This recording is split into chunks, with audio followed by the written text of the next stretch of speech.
Being at the assembly was great. It was great for all of our students. They've worked so hard the last 8 months. They started September 1st, basically, and it was great to have our relationship partners with UC Denver here because they helped us out as well. And we have a great partnership, and it all came together with everybody.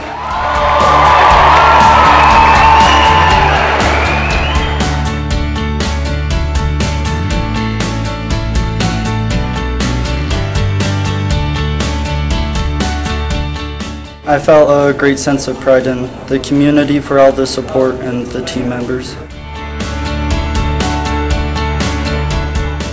We wanted to place, but then as we went on and we worked more and more, we realized how hard it is to place. It's just amazing.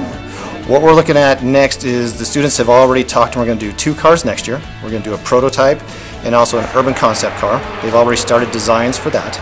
The STEM program has doubled in size so far from the beginning of this year, and we're also introducing a human-powered vehicle next year as well. We're thinking it's going to be great.